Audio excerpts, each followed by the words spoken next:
a new band of rebels arose who were determined to carry the fight to Jerusalem. The SICARRI. To the SICARRI, anyone who wasn't fighting the Romans was a collaborator and worthy of death. Many were slain every day, and the fear men were in was worse than the calamity itself. All right, Shalom, first and foremost, give all praise, honor, and glory to the Most High God, Yahweh. Name is only begotten Son, Yahweh Shai. As a topic that's been of controversy, we kind of spoke on it last week. We want to speak on it again, and that's sex being marriage, right? Some people may have heard sex is marriage. Some people may have heard sex isn't marriage. You have some Israelites that are trying to combat the sex is marriage ideology. I first would like to make a disclaimer because some people is getting this sex is marriage thing twisted. People think when we say sex is marriage, that means marriage only consists of sex. No, marriage does not only consist of sex, all right? If that's all your marriage consists of, you and your wife need to sit down and have a good talk, all right? Okay, and honor a Sabbath day, for God's sake, and take a Sabbath day off from having sex and maybe, you know, find out what each other's favorite movie is and favorite food, okay? And how somebody likes their table to be set or something of that nature. Marriage does not only consist of sex, but when you lay down with a woman and have sex with her, if you are not committing adultery by doing so, then that is your wife. That is a lifelong commitment that you are perfecting with that woman when you lay down in the bed and how or wherever the hell you do it and have sex with her. Lifetime commitment that you have bodily pledged yourself to when you have sex with that woman. That's what we mean when we say sex is marriage. You have Israelite camps that are pushing that you got to go to the white man a marriage license in order to be married. That's what they're telling you. I go to the devil, and the devil got to tell me when I could take my woman, right? That's insanity. All right. Now, if you go to the courthouse and you get a marriage license, there's nothing necessarily wrong with that, because there are certain benefits you can't have in this society if you get a marriage license. You see what I'm saying? If you're legally married, taxes and ownership, and a wife can't incriminate her husband, and you know, stuff like that. Ain't nothing wrong with that. But when people start pushing it as if it's some sort of requirement, that's when things go wrong. There's nowhere in the Bible that says you have to get a marriage license, right? There's nowhere that says you have to. It is not a commandment. We're going to show it in a second. Or you don't got to go to the white man. You can make your own marriage license, your own Hebrew Israelite marriage license. You can write it in Hebrew if you want. You see what I'm saying? Why do you got to go to the courthouse and pay the white man $100 to say that you married, to validate a relationship that you have? The white man, another man got to validate my relationship. Come on, man. Are you kidding me? That is insanity. So we're going to talk about it tonight in the spirit. And all these Israelite camps that are coddling to women still being halfway in Babylon is crazy. All right. She's half an Israelite. She's wearing dresses. She got her hair wrapped. You see what I'm saying? But she still don't respect her man. She still want her to go to the white man for everything. You see what I'm saying? She still want to have half the holidays. You see what I'm saying? She's not really in this truth. And if you are going to facilitate that, you're facilitating evil, and you're facilitating something that's very unfounded in the Bible. All right, we're going to talk about it right now. So first, go ahead. If I can add real quick, it's funny, if you go to the white man to validate your relationship, it's almost like you look to him to force you to honor your relationship rather than you honoring it yourself. That's the coolest part about it. He's going to make you lock yourself into some sort of contract instead of you making a commitment between you and your partner and you guys rocking together for, you know, ever. All right. Until the Most High drives you apart. That's right. All right. That's period. So let's first start with this. We're going to do with some etymology here. Everybody knows about the word consummate. How do you consummate a marriage? Even in the white man society. Sex. You can get an annulment if you can have a marriage ceremony in the white man society. You can go to the courthouse and spend whatever money And if you don't have sex, the white man will. Right? So let's deal with the term consummate. Go ahead, if you could read it. Read the adjective and verb. Go ahead. Okay. It says from the Latin consummatus. It says perfected, complete. Wait a minute. A marriage is perfected or completed according to the word through sex. That's right. That's how it's completed. Meaning a man and wife, number one, is it not written that man and woman shall come one flesh? God. How do you become one flesh? You one flesh during sexual intercourse, right? Somebody's inside of somebody, ain't they? That's one flesh. You see what I'm saying?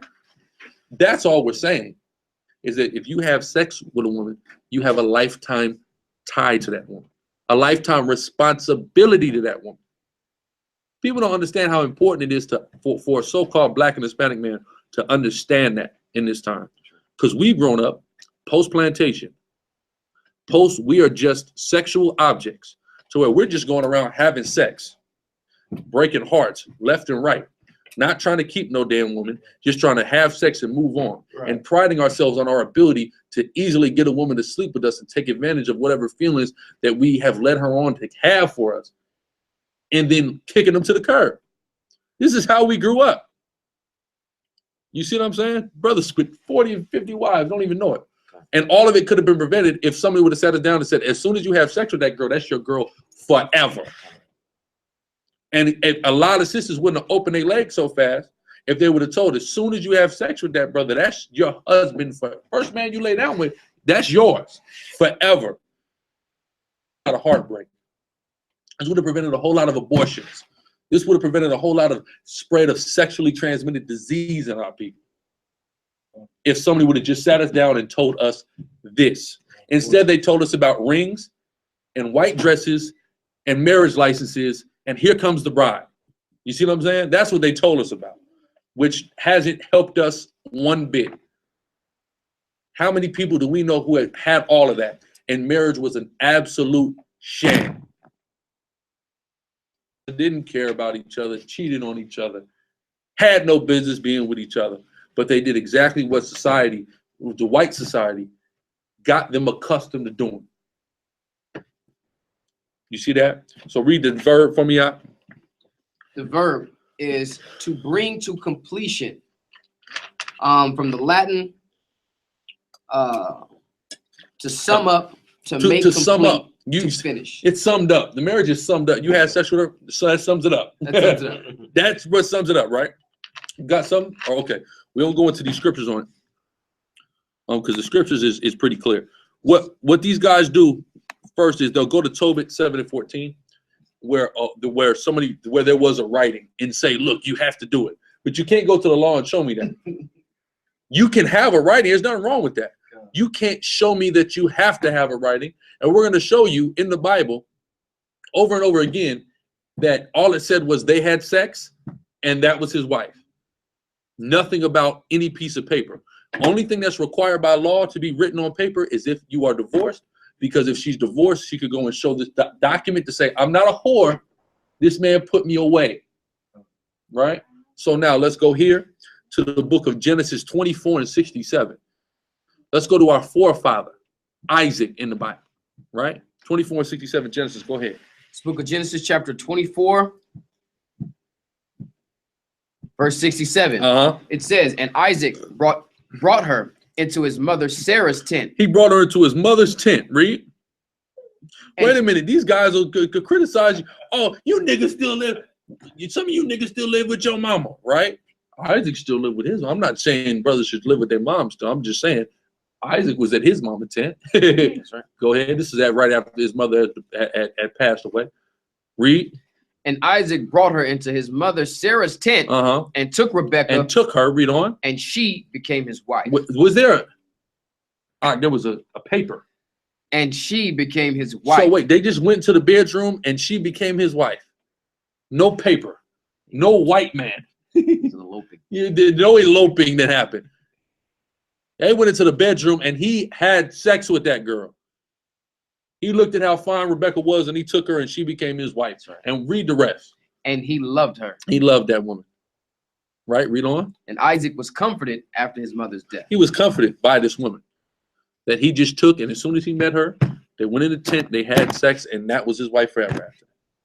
And he loved the woman, right? That's how marriage was done in the ancient times. This is how you exist as a nation of people, period. Two people had sex, all right? There wasn't no paper. You gonna go into Jacob and Leah? Yeah. So yeah, we're gonna get right there in a second. Let's get Genesis 29 and 23 to 25. Let's just go to every time. We're just gonna go through the law. 29 and 23 to 25. Genesis chapter 29, verse 23. And it came to pass in the evening that he took Leah his daughter and brought her to him, and he went in unto her. Leah. Now he was supposed to marry Rachel. That's right. It's dark. He sends Leah in the room, and he has sex with Leah. Now watch this. Go ahead. And Laban gave unto his daughter Leah Zilpah his maid for an handmaid. And it came to pass that in the morning, behold, it was Leah. And he said unto Laban, what is this that thou hast done unto me? Did not I serve with thee for Rachel? So wait a minute. If sex isn't marriage, why is Jacob mad? That's right. That's right. Because he just got tricked into marrying Leah, because now he realized I had sex with her, so this is my woman now. I'm obligated to her. If sex wasn't marriage, if he would have hit on Leah, thinking it's Rachel, he would have woke up and said, man, you gave me, man, where's Rachel at, man? I don't need, damn all that. You know what I'm saying? But he's like, damn, you tricked me. I wanted Rachel. I done worked 7 years for Rachel, but now I have Leah. You see what I'm saying? Why did he like, what was good about Leah? Come on, who knows this in the history? Pop quiz. There's a reason he liked Rachel better than Leah. Nobody know. Anybody at the table know? She was pretty. Well, Leah had nice eyes, but Rachel had a nice body. You'll read about that in the book of Genesis. All right. So he liked the little sister that had the banging body a little bit better. Okay. All right. Yeah. That was Isaac's wife, right? That met Isaac at the well. No, they met. Isaac's wife Rebecca, Abraham's servant met her at the well, took her back to Laban's house, and they got her and brought her back to Isaac. And then he seen him coming. Yeah, who is that? Who is that coming? The Most High has blessed me, right? So, but Leah, Leah was cool, you know what I'm saying? But Rachel was bad. You understand what I'm saying? So he wanted Rachel. He served 7 years for Rachel. He had sex with Leah. If sex wasn't marriage, that's not a big deal. But no, of course, he got Leah and he got Rachel. All right. And he had Rachel before he did the other 7 years too, when you read in the history, right? So let's now go to Genesis 30 now. 30 and 3 to 4. Book of Genesis chapter 30, verse 3.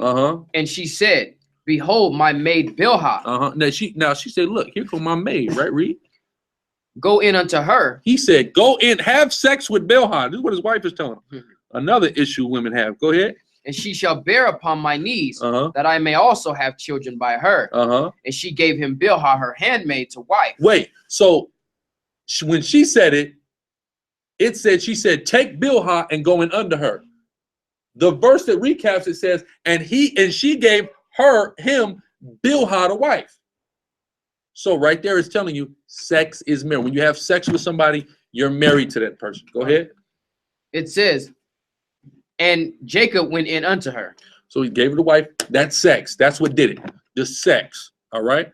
Give me Genesis 38 and 2. And I want you to read the KJV and read the NLT. Watch the NLT. Watch the NLT. They know. Genesis 38 and what? And 2. So as we see, every place we're going, husband and wife, it's sex. No paperwork. Right? Go ahead. Genesis chapter 38 and 2. It says, and Judah saw there a daughter of a certain Canaanite, whose name was Shua, and he took her. And he did what? And went in unto her. He took her and went in unto her. Read. And she conceived and bare a son, and he called his name Ir. That was 2, right? That's right. So we say he saw, he went unto her. Now let's look at it in the NLT and see what it's saying in the NLT. Watch this. This is the NLT. It says, then he saw a Canaanite woman, the daughter of Shua, and he married her. And he did what? And he married her. And he did what? And he married her. And read on. When he slept with her. Wait. Hold on. One more time. Wait. There was a paperwork. It was a ceremony. Read it again. The white man, the Canaanite man, had a sign off on that. He saw her. He wanted her. They had sex. She was his wife. It's that simple. That's what happened, right? Can you get a marriage license if you want? Yes. Can you have a ceremony if you want? Yes. But is it required by law, by God's law? No, it's not. You can have the marriage. You can have a certificate. You can have a ceremony. If y'all ain't have sex, that ain't your wife. Y'all are engaged still. Go ahead. You should read it again. Read it again from the top so they can really sink. This can really sink in, right? Go ahead. There, Genesis 38:2 in the NLT. There he saw a Canaanite woman, the daughter of Shua, and he married her when he slept with her. Oh God!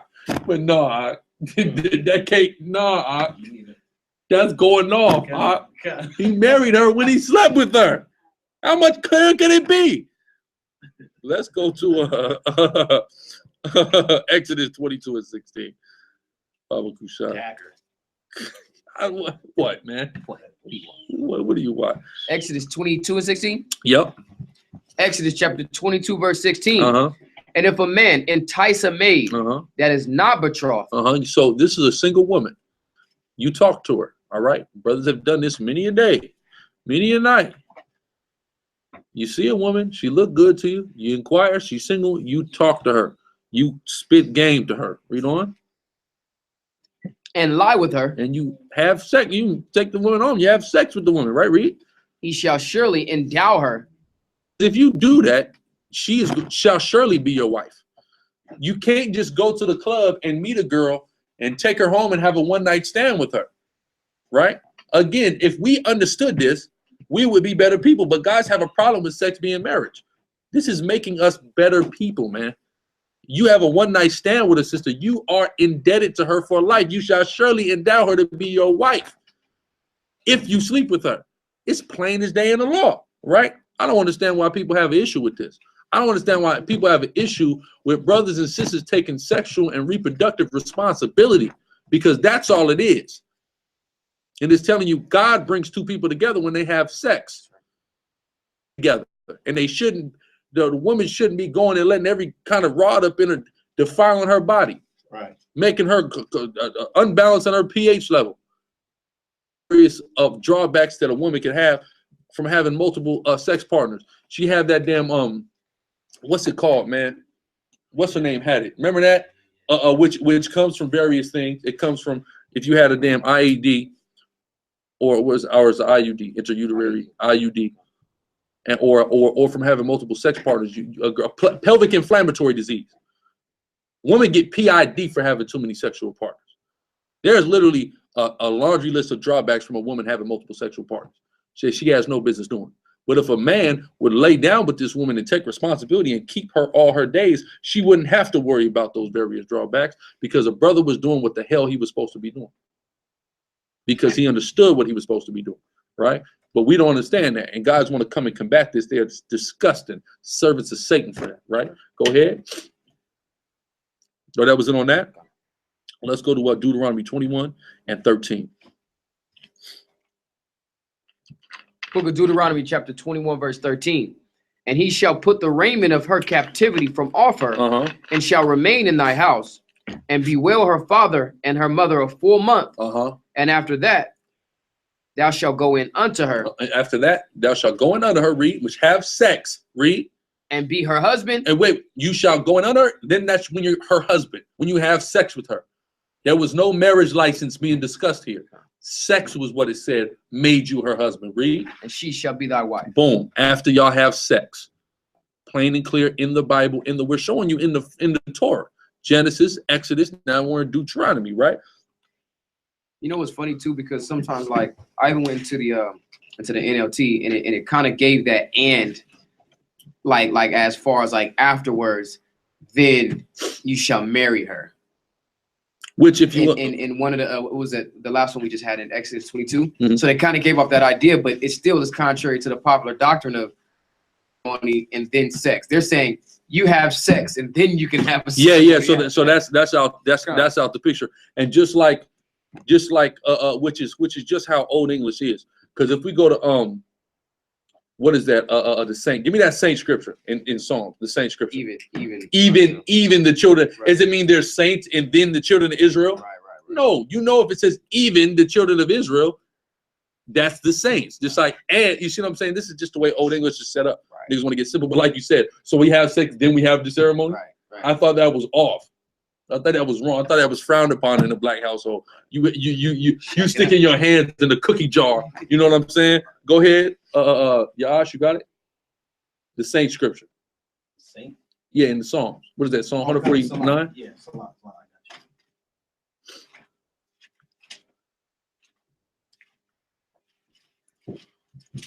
I got it. Go ahead. Whatever you got. Go ahead. 148:13. Yeah, 12.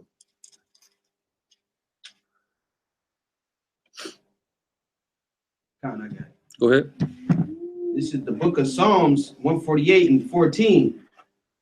It says, he also exalted the horn of his people, the praise of all his saints. His saints, read on. Even of the children of Israel. Wait, even so that's like if I say, okay, in modern day times, hey man, I went all the way east to I went way east, even all the way to El Cajon. You see what I'm saying? So what, is El Cajon not east? No, the saints are the Israelites. You see what I'm saying? So if somebody want to play that and game, we will play that game too. Right. So that means there's other saints outside of Israel. These same people ain't gonna argue that, right? Let's not play those games. Those are childish games, right? So let's that was that. Let's go to Deuteronomy 25:5. We just gonna show you the law on it, because that's all that really matters. All I kept asking, I was getting into one of these. All I kept asking is, show me in the law that I have to have a marriage license. Show it to me. Because every time I read in the law about a marriage, it's constituted by sex. And that makes me be very responsible who I have sex with. That's right. All right. But if it's a paper, that means I could just go around and have sex. Right. And just break all the hearts out. I could be a nigga in the world. But I marry her, though. You see what I'm saying? It's all right. I got the one I married, but I got side pieces. That's a nigga in the world's ideology. And they're doing it because you can still be a nigga in the world and coddle to the Babylonian mindset that half these women who claim they're Israelites are still in. You see what I'm saying? That's all that is, right? Yeah. So go ahead, give me that Deuteronomy 25:5. Deuteronomy 25:5. If brethren dwell together and one of them die and have no child, the wife of the dead shall not marry without unto a stranger. She shall not marry a stranger. Read. Her husband's brother shall go in unto her. See that? So she can't marry a stranger. Her husband's brother shall go in unto her or marry her, because the subject matter is who she's allowed to marry. Who she's allowed to marry is who's allowed to go in unto her. So her husband's brother shall go in unto her. Going in unto or knowing or having sex with a woman is you taking her to wife. Read. And take her to him. And take her to him to wife and perform the duty. You see that? And take that should go into her to take her to wife and perform the duty. Read on. And if you look in the Hebrew, again, the and topic, and ain't popping up there in the Hebrew. Right. So go ahead. And perform the duty of a husband's brother unto her. There you go. So that's period. So now let's go to Romans 5:13. The etymology of marriage. See that? What's the etymology of marriage? It's got it from, it says etymology on marriage. Of course, the action of marrying, entering to wedlock, the state of a condition of being husband and wife, matrimony, wedlock. But it says here, from the old French marriage or dowry, which didn't you give a dowry only after? No, you have to give a dowry before you get the woman. You have to get the dowry before you get the woman. But there's not a paperwork there. You see what I'm saying? And that's why it says in Deuteronomy 22:16, you give the dowry after if you had sex, if you enticed her to have sex, because you essentially went around her father's back to have sex with her. But once you've had sex with her, you have to endow her at that point because sex is, you married her already. So now you have to give a minimum dowry. A father can negotiate for a higher dowry. If you go around the father's back, you have a minimum dowry, which is 50 shekels. That's outlined in Deuteronomy 22nd chapter, right? So now, SICARRI out. Probably $50,000, maybe. I'm not sure. It would be very hard to equivocate the value of our ancient currency to currency today. Very hard. So let's go ahead. A lot of money. Wow. Our money was worth so much more. Well, I'm just saying they had like Even this, but it was a silver shekel, so I don't. But yeah, even Howard Shine was running around about 30,000. You see what I'm saying? Something like that. Heavy, right? Right. So, but go ahead. 5 and 13. 5 and 13, Book of Romans. Book of Romans, chapter 5, verse 13. You're right. Stop talking. Yeah, that's right. Romans 5 and 13. For until the law, sin was in the world. But sin is not imputed when there is no law. Sin is not imputed where there is no law. There is not a law that says you got to get a marriage certificate. There's not a law that says you need a ceremony. Therefore, you don't have to do any of those things. Nothing wrong with those things, but you don't have to do it. It's not a law. So for somebody to push that on you as a requirement or as a law, they are guilty of this. Give me Deuteronomy 4 and 2.